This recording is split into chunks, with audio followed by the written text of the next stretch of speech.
and welcome back. It's Amanda from Hookemcreations, and today is going to be more of a arts and crafts project for our arts and crafts.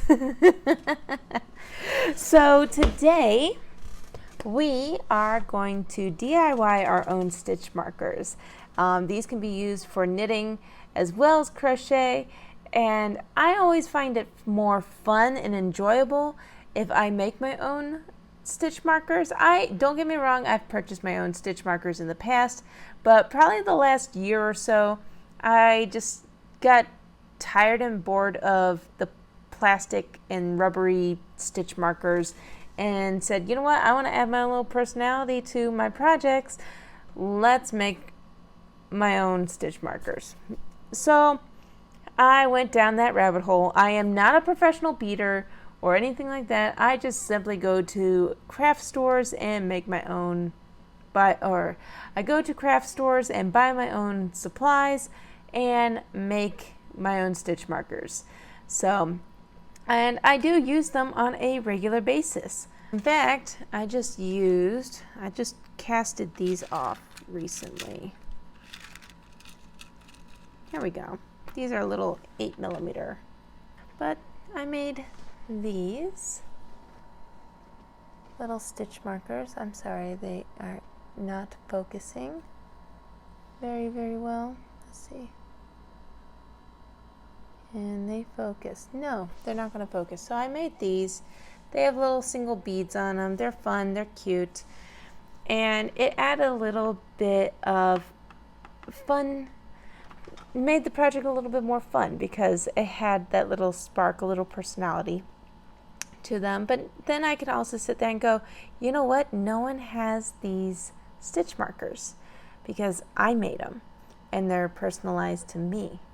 So whereas if you go to any craft store, you can just buy stitch markers that are the plastic ones like these, or the most common one, the safety pin stitch markers.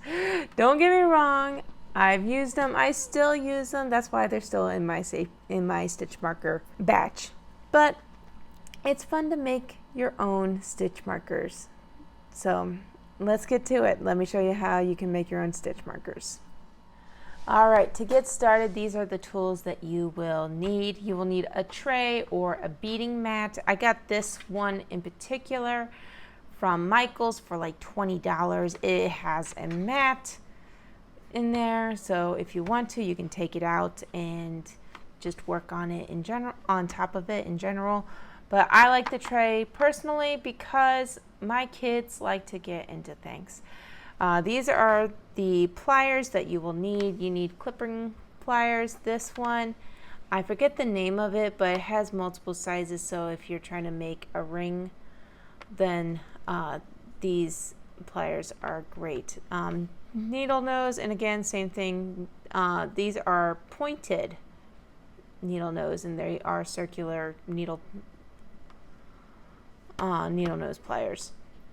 And obviously you're going to need some jump rings. I recommend as big as you can for knitting. The biggest ones I have are 10mm jump rings, and they vary in sizes. I think the smallest one I have, I never use these, so I have no idea how small they are.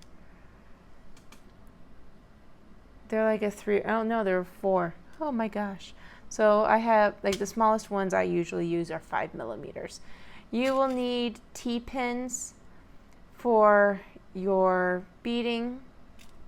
You're going to need glass beads. These are the ones I have. These are size 6 beads. It has the number /0 on the packaging. So here's the packaging that I got it from. So it'll look like this. The smallest you want is an 8.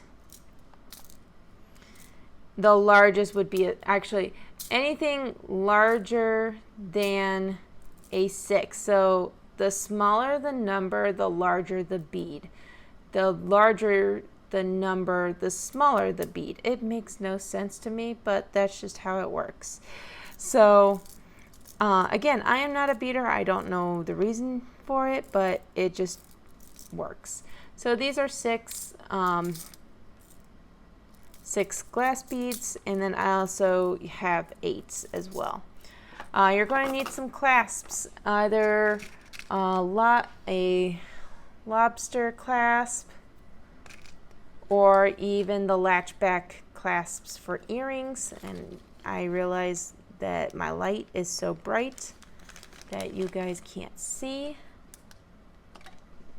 Try that a little bit, and here you go. That's pretty much what it looks like.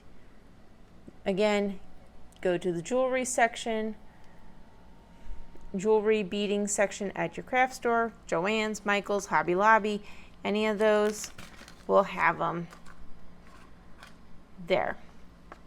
Next thing you're going to need is some charms or beads that are nice and big. These are the ones that we're going to be working with today. They're little emoji beads. I got these from Michael's. They're clay beads, and I thought they were cute and adorable. I love them. You can do seasonal. You can do pretty much anything you want. But this is what I recommend to just getting started. If you don't have the circular needle nose pliers like these, then just get yourself another one of these. You can get these at the dollar store. They're really, really cheap, but I do recommend getting yourself wire cutters.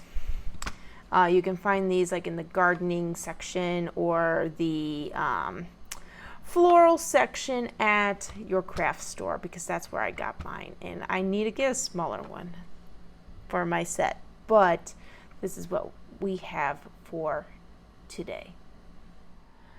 All right, first things first, I'm going to do the jump ring stitch marker first for knitting. These are 10 millimeter jump rings. I double checked on my mat here, and this is a US 10.5 6.5 millimeter knitting needle that I have just lying around in my stash, and I can slip this on with ease, and there's actually enough room on it that I can, I'm sorry, I don't think I can show you. Let's see, there we go. There's enough room in there that I can put a little bead in there. So this is perfect. These are perfect for my larger knitting needles that I usually use on a regular basis. So to start off, I'm going to go ahead and get my beads. I am using the 6, and I have 1, 2, 3, 4, 6, 7, 8. So I'm going to get myself 8-ish. Let me just pour a little bit on here. There we go. This is definitely one of those projects that you just need to play around with and see how things work. But with the jump rings, you're going to open it up. I advise using 2 tools. So you get your needle nose pliers and pull it apart like so. So there's enough room that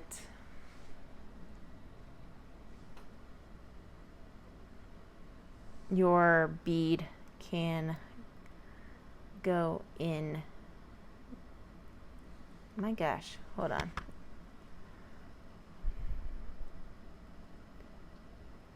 Can go in there smoothly.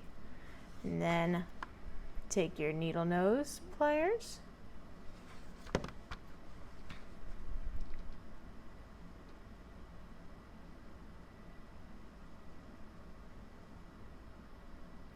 You want to make sure that the ring is able to seamlessly join back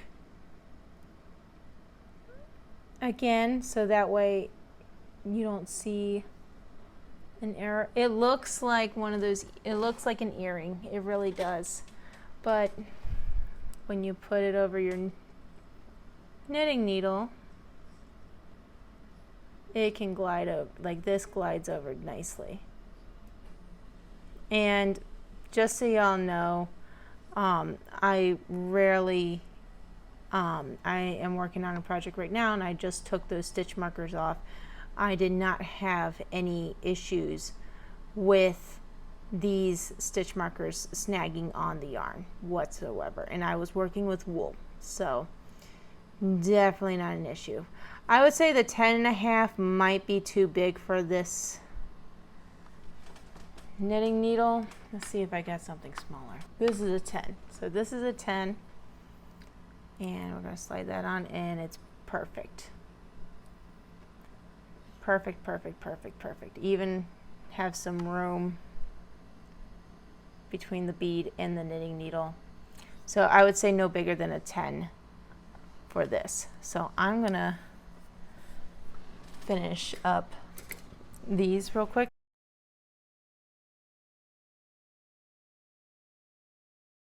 Got another stitch marker. These are very basic and easy to make. Highly recommend making if you're knitting and you just want something small and simple and putting some sparkle to your project while you're working. Definitely recommend these. All right, now I am going to show you how to do the dangly jump ring stitch marker, like this one here, or something similar to it. It won't be exactly this because we're going to use the emoji beads today. So what I am going to do, I got myself some 10mm jump rings. I have 5mm right here. I have what's called T-pins, and this is what we're going to use to put the charms and beads on. And then I got some seed beads. I recommend no bigger than a 6. 8s are perfect when it comes to the T-pins. One of the things I like to do is I have these little plastic pliers to kind of, they're not plastic, but I like to try and straighten out my T-pins a little bit.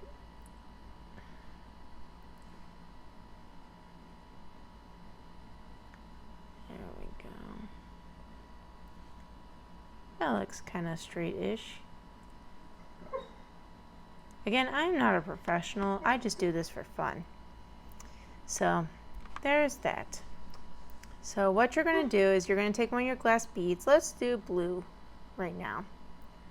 Take one of your glass beads and slide it on down. So you see here,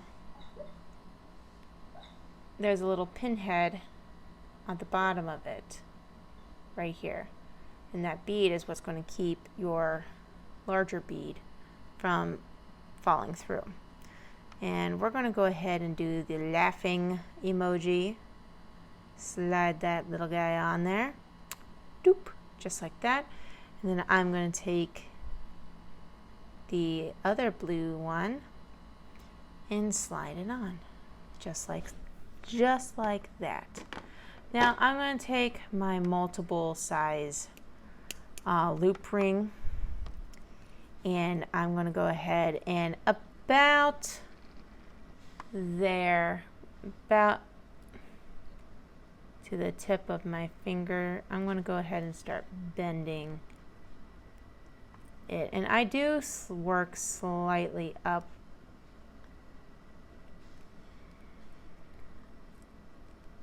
Just like that, and bring it to touching the bead. And here is why. Because you're going to take your pliers, your cutting pliers, and you're going to come up here and you're going to snip it off like that. I got a garbage can over here, so I'll just throw that away. It's not necessary. Oh, might need to cut a little bit more. Hold on. There we go. They do go flying, so be careful. And from here, you're just going to take it, so it has like a little fish hook. Take your little fish hook and bend it in like so.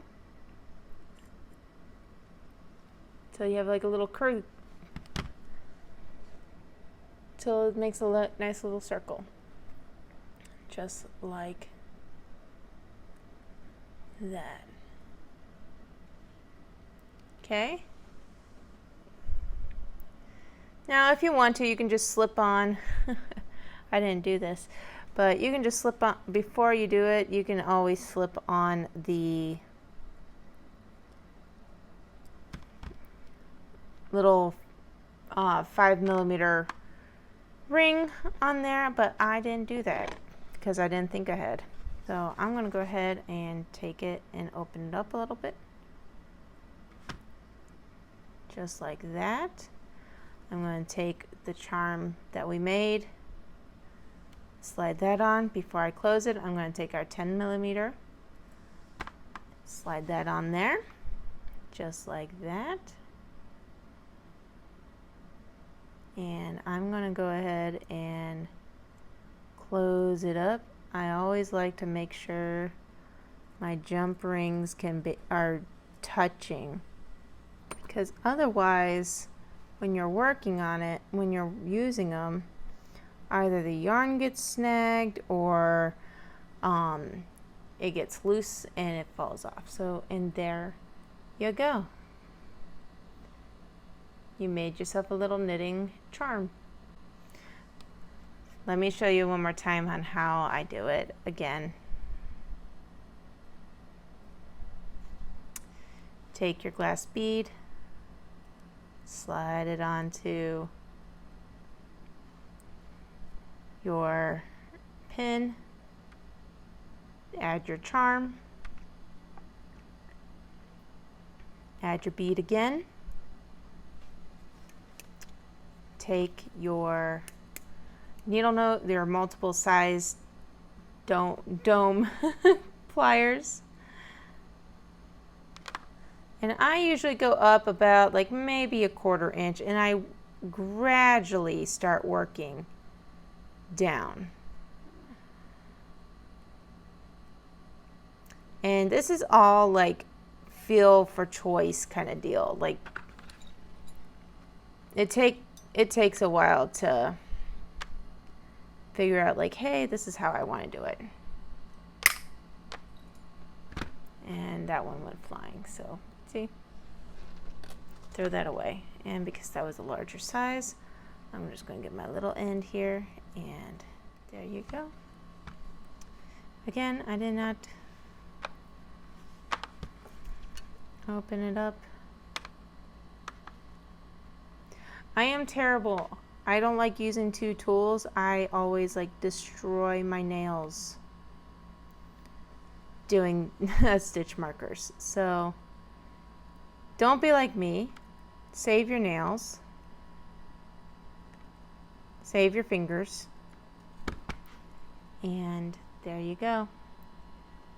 Made yourself another stitch marker, just like that. Isn't that cool? So now you have 2 fun stitch markers for your knitting needles. And then we also made the 2 simple ones as well. All right, now I am going to do the lobster clasps. The lobster clasp and the latch backings for our crochet stitch markers. Same thing as the other one, which, oh, I put them over here. Like just like this, instead of the rings, instead of the jump rings, we are just going to do the lobster clasps. So same thing, you're going to take your pin head, your pin, slip your glass bead on there,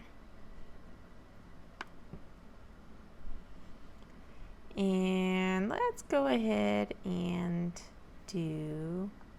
let's do the silly face.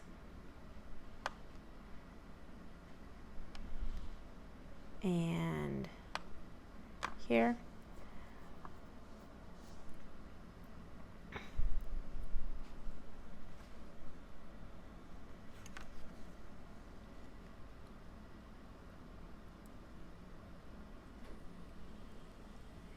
bend it down.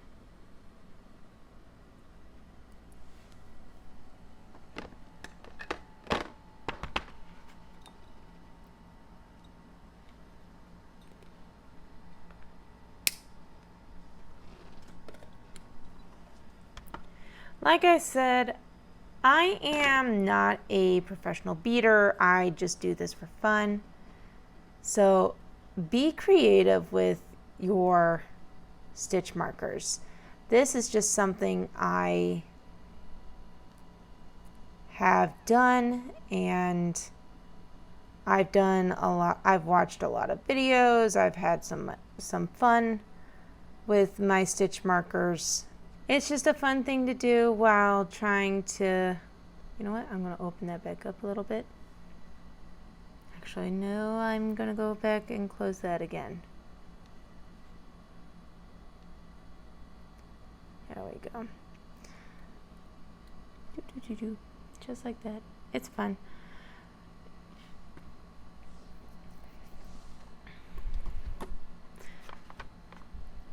These are just fun to make and personalize your projects while you're working on them, and just something that you can laugh about or strike a conversation with somebody while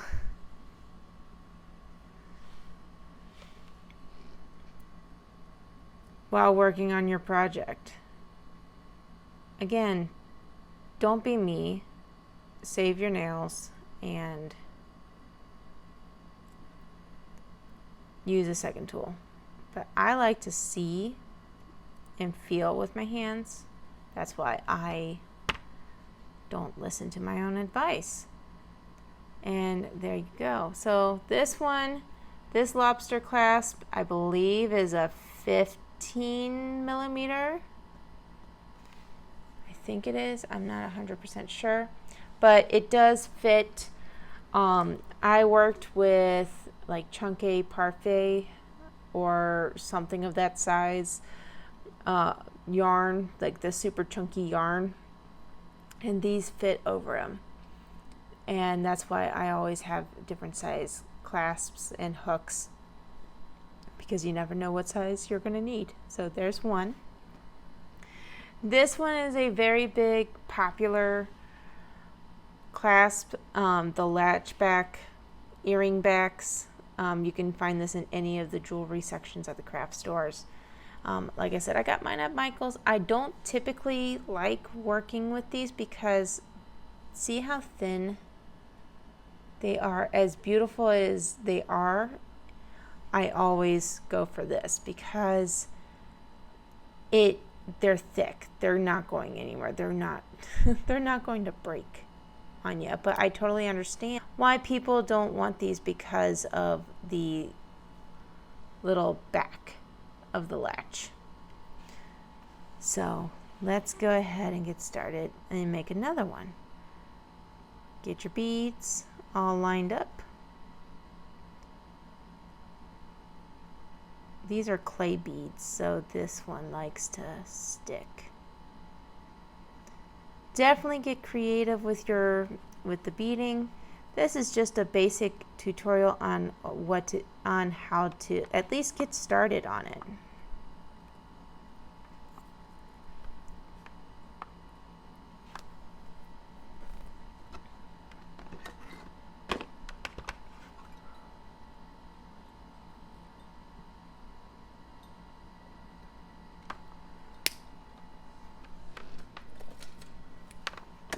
You can find tools and beads at like the dollar store or anywhere really.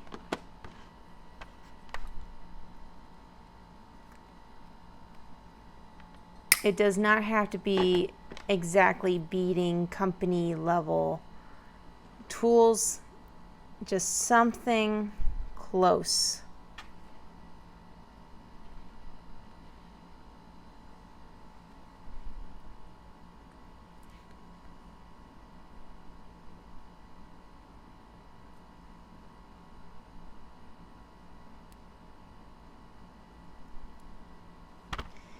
And there you go.